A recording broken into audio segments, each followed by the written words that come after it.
सोचिए, अगर कहा जाए कि भारत में एक ऐसी जगह है जो आज की मॉडर्न इंजीनियरिंग को भी चैलेंज करती है, एक ऐसा स्ट्रक्चर जिसे बनाया नहीं गया है बल्कि एक ही पहाड़ को काटकर उसमें से निकाला गया है।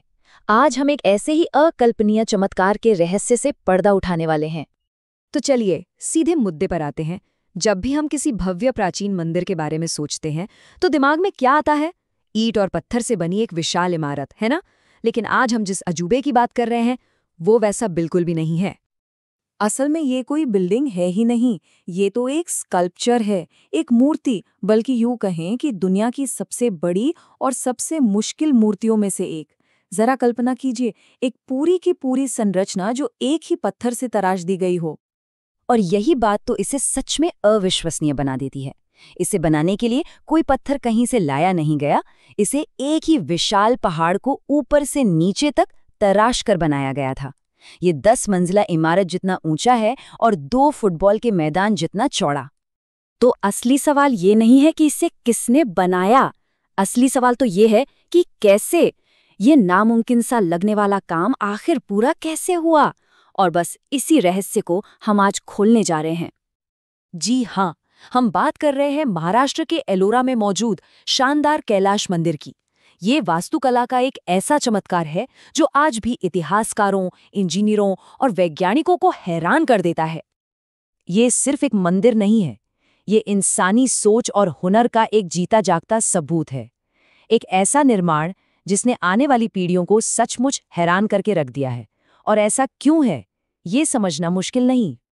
जरा इस नंबर के बारे में सोचिए, 2 लाख टन, मतलब करीब 40 करोड़ पाउंड चट्टान। आज भी इसे हटाने के लिए हजारों ट्रकों की जरूरत पड़ जाएगी, और ये सब एक ही पहाड़ी से निकाला गया था। तो सवाल तो उठता है कि 1200 साल पहले बिना किसी मॉडर्न टेक्नोलॉजी के ये सब कैसे मुमकिन हुआ?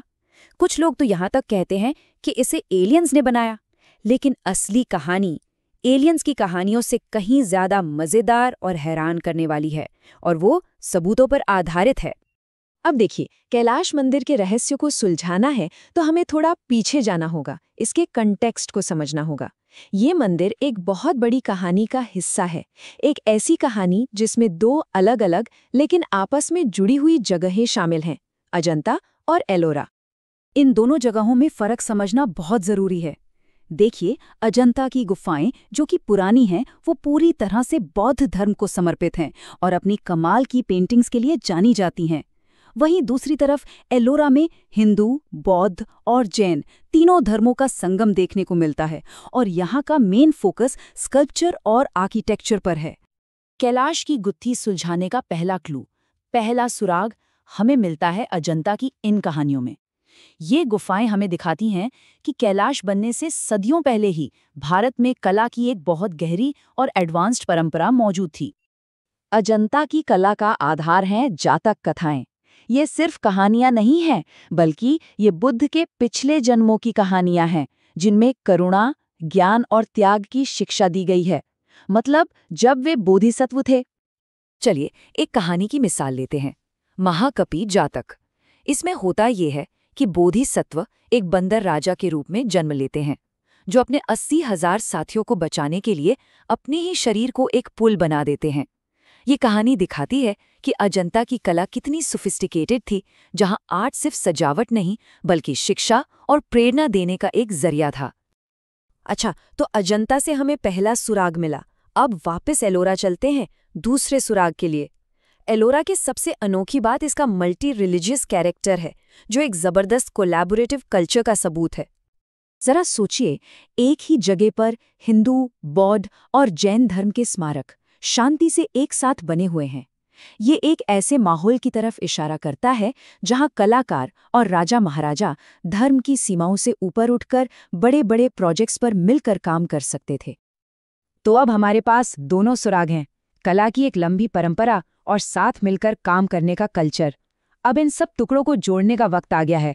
अब हम सीधे कैलाश मंदिर के रहस्य को सुलझा सकते हैं। ये जो टाइमलाइन है ना, ये उस थ्योरी को पूरी तरह से खारिज कर देती है कि कैलाश मंदिर अचानक से कहीं से आ गया।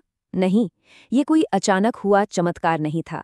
ये तो करीब 1000 साल पुरानी रॉक कट आर्किटेक्चर की परंपरा का नतीजा था, जो बराबर की साधारण गुफाओं से शुरू होकर महाबलीपुरम के रथों तक पहुंची और फिर कैलाश मंदिर पर अपने चरम पर पहुंची।